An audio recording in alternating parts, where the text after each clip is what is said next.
Hello అండి, welcome to our channel. ఈరోజు మనం చేయబోయే రెసిపీ గార్లిక్ రైస్ అండి. దీనికి నేను గార్లిక్ అంతా పీల్ చేసి పెట్టేసుకున్నాను, పొట్టు తీసి పెట్టేసుకున్నానండి. మీరు ఒకవేళ పొట్టు తీయని కాకుండా ఒకలా కొట్టైనా వేసుకోవచ్చు, ఎలా అయినా ఒకటే. రైస్ వాష్ చేసి పెట్టేసుకున్నాను. ఇప్పుడు మనము డైరెక్ట్ కుక్కర్లోనే చేస్తున్నాను. కుక్కర్ పెట్టేసి ఆన్ చేశాను. అది కొంచెం హీట్ అయిన తర్వాత ఆయిల్ వేసుకోవాలి.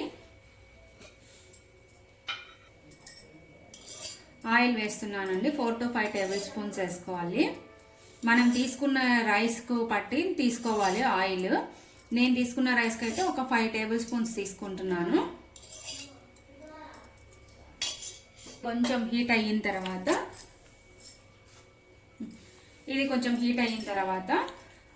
తిరువాత గింజలు వేసుకుంటున్నాను. పోపు దినుసులు,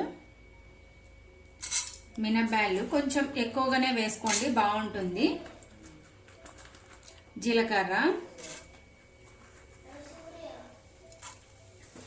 ఆవాలు, కొంచెం కరివేపాకు. నేను శనగబాలు వేయట్లేదండి, శనగబాలు కూడా వేసుకోవచ్చు. పచ్చిమిర్చి కూడా వేసుకోవచ్చు అండి, బట్ పచ్చిమిర్చి అంటే కొంచెం కారం అవుతుంది. కారం ఇష్టం లేని వాళ్ళు పచ్చిమిర్చి లేకుండా ఇలా అయినా వేసుకోవచ్చు. ఇవి ఇప్పుడు కొంచెం వేగిన తర్వాత గార్లిక్ వేస్తున్నానండి, ఎల్లిపాయలు. ఇప్పుడు ఇది లైట్గా వేగాలి, ఎక్కువ అవసరం లేదు. కొంచెం వెల్లిపాయలు వేగాల చాలు, ఎందుకంటే మనము కుక్కర్లోనే పెట్టేస్తాం కదా, సో అప్పుడు మెత్తగా అయిపోతాయి మరీ ఎక్కువ వేగితే. అందుకనేసి కొంచెం ఒక 2 minutes అలా వేగిన తర్వాత బియ్యం పోసేసుకొని ఉప్పు అంతా పెట్టేసి ఉప్పు అన్నీ వేసేసి కుక్కర్ మూత క్లోజ్ చేయడమే అండి. ఇప్పుడు లైట్గా వేగాయండి అంతే, నేను ఎక్కువ ఏం వేగనివ్వట్లేదు. ఇప్పుడు అన్నీ పోసేస్తున్నాము. ఎసురు నేను రైస్కి తగ్గట్టు వాటరు, బియ్యము అన్నీ వేసేస్తున్నా అండి. తర్వాత సాల్ట్ కూడా వేసేస్తాను. ఇప్పుడు వాటర్ వేసానండి. 1 కప్పుకు 3 cups వాటర్ లెక్క వేసానండి నేను.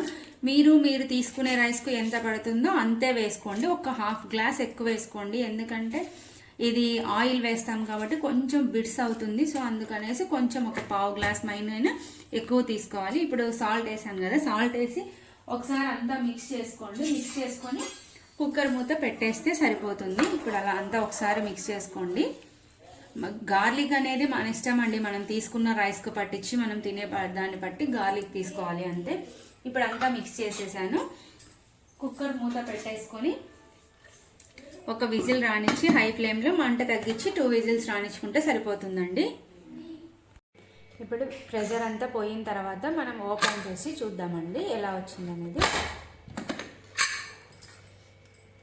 ఇలా ఒకసారి అంతా లైట్గా మిక్స్ చేసుకొని వేడివేడిగా సర్వ్ చేసుకుంటే సరిపోతుంది. దీనికి కాంబినేషన్ పొడి, పచ్చడి ఏదైనా మన ఇష్టం తీసుకోవచ్చు. లేదు దీంట్లో పచ్చిమిరపకాయలు కొంచెం ఎక్కువగా వేసుకుంటే అలా అయినా తీసుకోవచ్చు. ఒకసారి ట్రై చేసి ఎలా వచ్చిందో కామెంట్ చేయండి. Please like, share and subscribe.